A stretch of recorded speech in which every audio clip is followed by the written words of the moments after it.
turudum dum das tão, turudum dum das tão, turudum dum das tão, turudum dum das tão. Salve, salve família, bem-vindos a mais um Flow Podcast.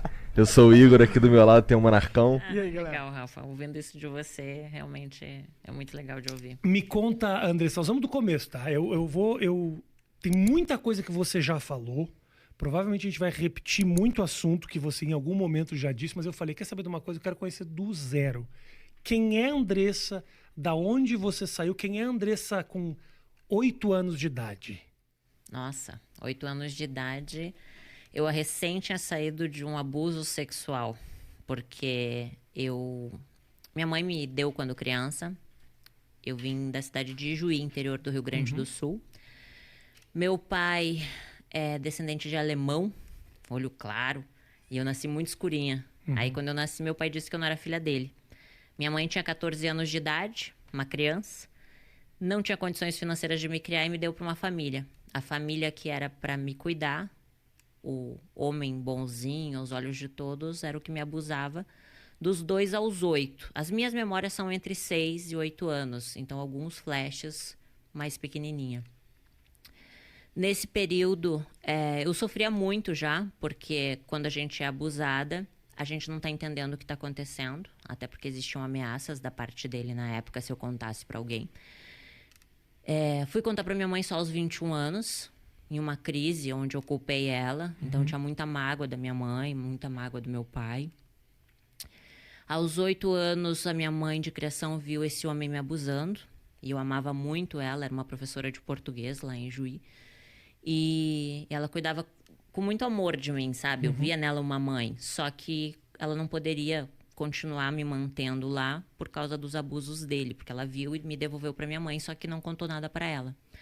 Antigamente as pessoas ficavam casadas, né? Não se separavam por nada. Então, ela não poderia se separar daquele homem porque ela tinha construído uma vida com ele. Você tinha noção disso naquele momento? Não, naquele momento não, né? Eu era uma criança que tinha que me separar da mãe que eu amava, que era minha mãe de criação, pra finalmente morar com a minha mãe. Só que minha mãe era uma criança. Eu acredito, Rafa, hoje, que a pessoa não pode dar o que ela nunca recebeu. Se tu não recebeu amor, tu não sabe dar amor. Então, a vida dela foi um pouco assim foi também. Um pouco... eu não vou expor muito ela, né? Okay. Mas ela passou por muitos problemas também. E aí eu me tornei uma adolescente muito rebelde. A gente não tinha amizade, eu e minha mãe. Ela brigava muito comigo, me batia muito. Então, aos 11 anos, eu comecei a fumar cigarro, beber...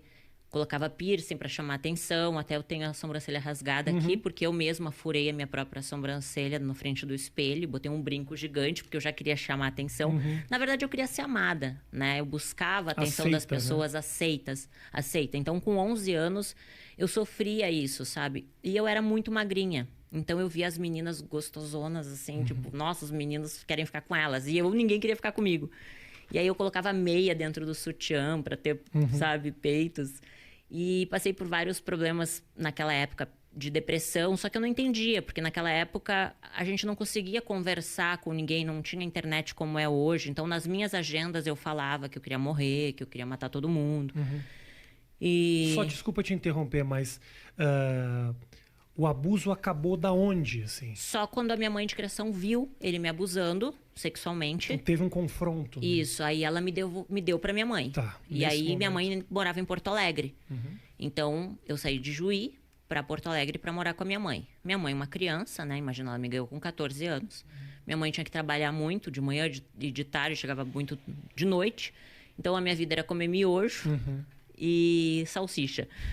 E aí, ir pro colégio sozinha e voltar sozinha. Então, ali eu me tornei muito rebelde, porque a minha mãe queria que eu fizesse comida, limpasse a casa, obrigações de um adulto. Sim. E ela não sabia conversar comigo, então ela me agredia muito. Assim, de agressões, assim, de me violentar mesmo, sabe?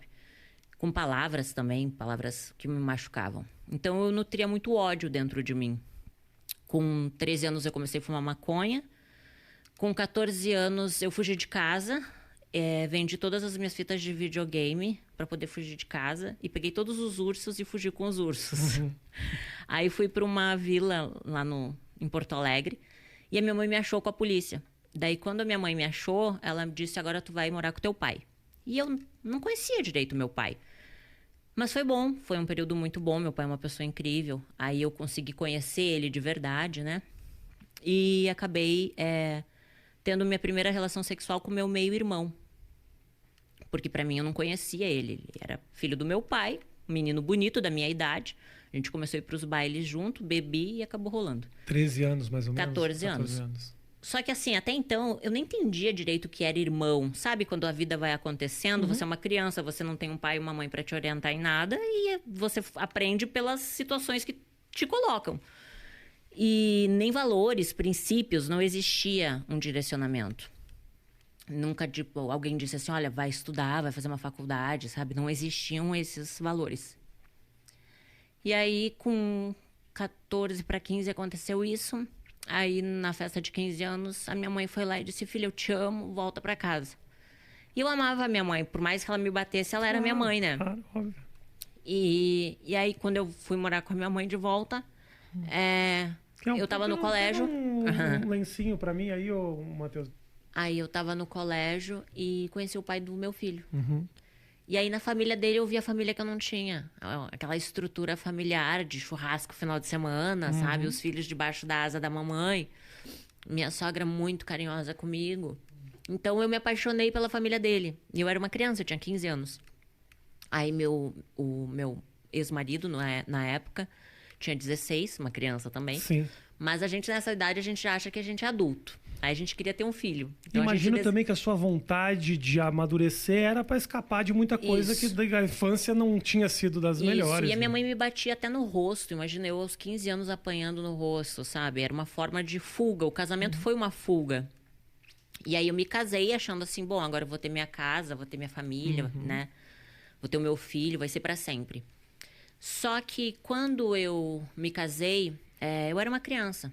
Então, eu morava com a minha sogra e foi maravilhoso. Aos 21 anos, quando a gente foi morar sozinho, eu e ele, a gente comprou um apartamento, eu me vi uma criança cuidando de outra criança, mimada, porque a minha sogra me mimava. Eu não sabia cuidar da casa. Então, eu brigava por causa de um copo de água na pia, uma toalha em cima da cama, sabe? Então, nosso casamento virou um inferno, porque eu não sabia ser uma boa esposa, eu não sabia. Eu tinha... Difícil, era uma criança. Eu era uma criança. E aí, aos 21 anos, só que ali, Rafa, a ambição cresceu dentro de mim. Porque eu comecei a ver as pessoas... Sabe quando você começa a ver o mundo? Pô, a pessoa tem carro. Eu quero ter um carro, sabe? Eu quero me vestir bem. Você começa a ver que existem pessoas que crescem financeiramente.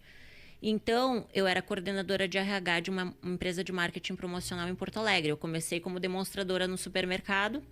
E como eu sempre fui muito comunicativa e feliz, assim, sabe? A empresa que eu trabalhava me contratou como recepcionista, depois auxiliar do RH e depois coordenação do RH, mesmo sem faculdade. E aí eu dava o meu melhor, sabe? A primeira a entrar, a última a sair, sempre fiz direitinho o meu trabalho e sempre cresci assim. Aí com 21 anos, meu casamento acabou e aí eu me vi cheia de conta para pagar. Na época, eu contratava meninas para fazer evento. Nas feiras. Perfeito. E aí, quando eu falei com uma amiga minha, que eu tava com uma crise financeira, ela disse, olha, eu tenho uma amiga que fechou numa casa noturna e ganhou R$500. Eu disse, pá, R$500? O que ela fez? Ela tirou roupa? Então eu vou tirar roupa. Claro. Só que não foi bem o que aconteceu, né? Eu entrei... Eu não queria te interromper, essa história... Ela tá muito bem contada, essa história. Mas eu tenho um momento que a gente estava conversando... Antes da gente trabalho na noite, que foi esse momento...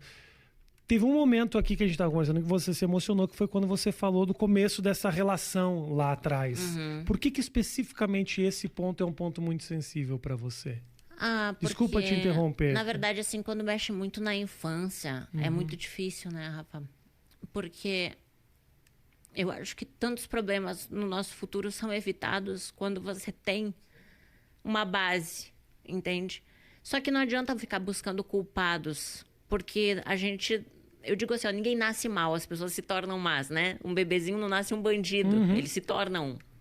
Pelo meio que ele vive, pelas escolhas, né, que ele faz. Com 21 anos, eu escolhi me prostituir. Aos 15, não eram as minhas escolhas, entende? eu vivi o que o meio tinha para me oferecer. Então, falar disso não é escolher, porque eu escolho as coisas ruins, eu vou colher as coisas ruins. Mas você já nascer no meio de coisas ruins é muito difícil. Claro. Então, falar disso é bem difícil, sabe? Quando eu fui fazer o livro Morri para Viver, foi muito difícil.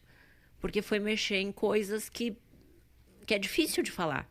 Pô, imagina você vai falar que tua primeira relação sexual foi com o teu meu irmão. Eu já declarei que o primeiro orgasmo que eu tive foi com o cachorro da vizinha aos 11 anos, porque a vizinha trouxe o cachorrinho para fazer sexo oral em mim. E são coisas que eu falo, 11 anos. São coisas que eu falo, Rafa, por quê? Porque me trouxe culpa há muito tempo. Durante muito tempo, a culpa, ela estava me matando. Falar sobre isso e ajudar as pessoas que ainda vivem esses traumas. Com certeza, entende? claro. Porque a sociedade, ela é uma sociedade que ela te cobra ser o melhor, ter o melhor, ser o mais inteligente, ter a melhor faculdade, né? Como se você fosse só valer algo se você tem aquilo que o mundo fala que você tem que ter. E, na verdade, eu sou uma pessoa que não sou nada no mundo, entende? Mas eu entendi que, às vezes, quando a gente fala sobre determinados assuntos, você ajuda a curar feridas. Quando você fala o que você sofreu, você tira um peso de dentro de você, você tira uma pedra que muitas vezes te leva à depressão. E você escondeu essas histórias durante muito tempo. Esconder durante muito tempo. Então, hoje eu entendo, eu escrevendo livro, fazendo acompanhamento com psicólogo, com psiquiatra, eu consegui entender que, na verdade, muitas das minhas emoções estão relacionadas à minha infância, né? Estão relacionadas aos meus traumas, à rejeição. Eu sempre tive muito medo da rejeição. Então, eu já rejeitava com medo de ser rejeitada. Eu não conseguia ter relacionamentos duradouros com homens porque eu fui abusada sexualmente. Então, eu não conseguia confiar em homem. Então, eu vi que muitas coisas que aconteciam na minha vida era uma bagagem que eu levava, uma mochila nas minhas costas. Então, quando eu fiz o livro Morrer para Viver, foi justamente botar esse lixo para fora, sabe? Foi entender que, assim, eu não posso mudar o passado. Claro. Ele existe. Só que eu posso fazer novas escolhas, entende? Eu não sou aquilo. Eu vivi aquilo, sim. Por algum momento eu vivi e fui isso, mas hoje eu decido não ser mais. E acho que é importante que você também entenda que foi um passado duro, que não dá para simplesmente desconsiderar de que você realmente sofreu, porque não basta só você falar, é você também entender o significado. Me parece que o fato de você entender que o seu passado foi duro faz com que você consiga olhar para frente melhor, porque também só contar essa história de uma maneira quase que não tivesse acontecido com você, também não sei se daria o mesmo resultado. Eu acho, Rafa, que todos nós, a gente tem um propósito, sabe? No mundo, sabe? Eu acho que Deus é vivo, que Deus existe. E Ele dá essa oportunidade pra gente, assim, de aprender. Eu acho que tudo que a gente sofre, a gente aprende. E hoje, olhando tudo que eu passei, eu vejo que mesmo a dor ensinou. Talvez se eu não tivesse passado por tudo que eu passei, eu não seria a pessoa que eu sou hoje, entende? Eu não teria os valores que eu tenho hoje. Eu precisei sofrer, eu precisei passar por tudo isso.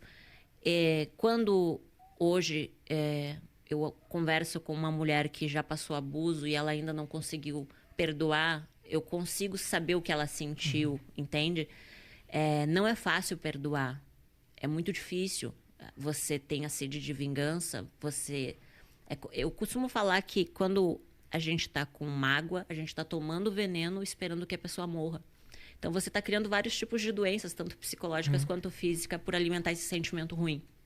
Todo pensamento negativo torna com que o teu corpo crie uma reação e aquilo vai fazer mal pro teu corpo, pra tua mente, pra tua vida trava. E você só você pode fazer as escolhas, entende, Rafa? Você pode aceitar ou não, você tem que escolher. Todos os dias você vai plantar algo e a semente, ela não vai dar o fruto naquele dia. Talvez você vai colher daqui 10, 15, 20 anos aquilo que você plantou. Claro. Então, a gente tem que ter autorresponsabilidade também. E aprender a se perdoar.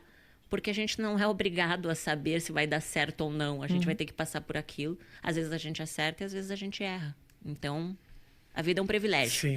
Turudum dum dats down, turudum dum dats down, turudum dum dats down, turudum dum